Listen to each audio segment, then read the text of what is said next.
Sit back, relax, and I hope you enjoy. Much love to all. The oldest known oral version of the Cinderella story is the ancient Greek story of Rhodopis, a Greek courtesan living in the colony of Naucratis in Egypt, whose name means rosy cheeks. The Egyptians tell the fabulous story that, when she was bathing, an eagle snatched one of her sandals from her maid and carried it to Memphis, and while the king was administering justice in the open air, the eagle, when it arrived above his head, flung the sandal into his lap, and the king, stirred both by the beautiful shape of the sandal and by the strangeness of the occurrence, sent men in all directions into the country in quest of the woman who wore the sandal, and when she was found in the city of Naucratis, she was brought up to Memphis, and became the wife of the king. A second predecessor for the Cinderella character, hailing from late antiquity, may be Aspasia of Phocea. Her story is told in Aelian's Various Storia, lost her mother in early childhood and raised by her father. Aspasia, despite living in poverty, has dreamt of meeting a noble man. As she dozes off, the girl has a vision of a dove transforming into a woman, who instructs her on how to remove a physical imperfection and restore her own beauty. In another episode, she and other courtesans are made to attend a feast hosted by Persian regent Cyrus the Younger. During the banquet, the Persian king sets his sights on Aspasia herself and ignores the other women. The Maltese Cinderella is named Cicalamfusa. She is portrayed as an orphan child in her early childhood. Before his death, her father gave her 3 magical objects, a chestnut, a nut and an almond. She used to work as a servant in the king's palace. Nobody ever took notice of the poor girl. One day she heard of a big ball and with the help of a magical spell, turned herself into a beautiful princess. The prince fell in love with her and gave her a ring. On the following night, the prince gave her a diamond, and on the third night, he gave her a ring with a large gem on it.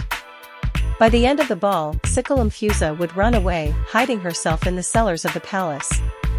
She knew that the prince was very sad about her disappearance, so one day she made some crostini, typical Maltese biscuits, for him and hid the 3 gifts in each of them. When the prince ate the biscuits, he found the gifts he had given to the mysterious princess, and soon realized the huge mistake he had made of ignoring Cicalamfusa because of her poor looks. They soon made marriage arrangements, and she became his wife. The tale of Yi Xian first appeared in Miscellaneous Morsels from Yuyang, written by Duan Qingshi around 860. In this version, Yi Xian is the daughter of the local tribal leader, who died when she was young. Because her mother died before her father, she is now under the care of her father's second wife, who abused her. She befriends a fish, which is the reincarnation of her deceased mother. Her stepmother and half-sister kill the fish, but Yi Xian finds the bones, which are magical, and they help her dress appropriately for a local festival, including a very light golden shoe. Her stepfamily recognizes her at the festival, causing her to flee and accidentally lose the shoe. Afterwards, the king of another sea island obtains the shoe and is curious about it as no one has feet that can fit the shoe. The king searches everywhere and finally reaches Ye's house, where she tries on the shoe. The king realizes she is the one and takes her back to his kingdom. Her cruel stepmother and half-sister are killed by flying rocks. Variants of the story are also found in many ethnic groups in China. The story of Tam and Cam, from Vietnam, is similar to the Chinese version. The heroine Tam also had a fish that was killed by the stepmother and the half-sister, and its bones also give her clothes. Later, after marrying the king, Tam was killed by her stepmother and sister, and reincarnated several times in form of a bird, a loon and a gold apple. She finally reunited with the king and lived happily ever after. Cam asked her about her beauty secret. Tam led her to a hole and told her to jump inside. She then commanded the royal guards to pour boiling water on Cam. Her corpse was used to make a fermented sauce, to which she sent to the stepmother. The stepmother ate it with every single meal. After she reached the bottom of the jar, she looked down only to see her daughter's skull. She died of shock. Originating from Korea, Kongchui and Pochui is a tale similar to Disney's Cinderella, with 2 distinguishing characteristics: the degree of violence and the plot's continuance past the marriage to the Prince Charming. The protagonist, Kongchui, loses her mother when she was a child and her father remarries a widow. The widow also has a daughter, named Pochui.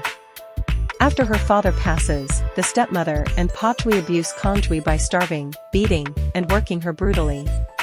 Kanjwi is aided by animals and supernatural helpers, like a cow, a toad, a flock of birds, and a fairy. These helpers aid Kanjwi in attending a dance in honor of a magistrate. On her way back from the dance, Kanjwi loses one of her shoes, and the magistrate searches the towns to find the one who can fit the shoe. When he finds Kanjwi, he marries her. Where Disney's Cinderella ends, Kanjwi's hardships continue into the marriage. Patwi, envious of this marriage, pretends to ask for Kanjwi's forgiveness and then drowns Kanjwi in a pond. Patwi then pretends to be Kanjwi and marries the magistrate. Kanjwi is then reincarnated into a lotus flower, burned by Patwi, and reincarnated once more into a marble. With help from additional characters, Kanjwi is able to inform her husband of Patwi's doings. As punishment, Patwi is ripped apart alive, her body made into giakal, and sent to her mother. She eats it in ignorance, and when told that it is Patwi's flesh, she dies out of shock. There are 17 variants of this tale known in South Korea.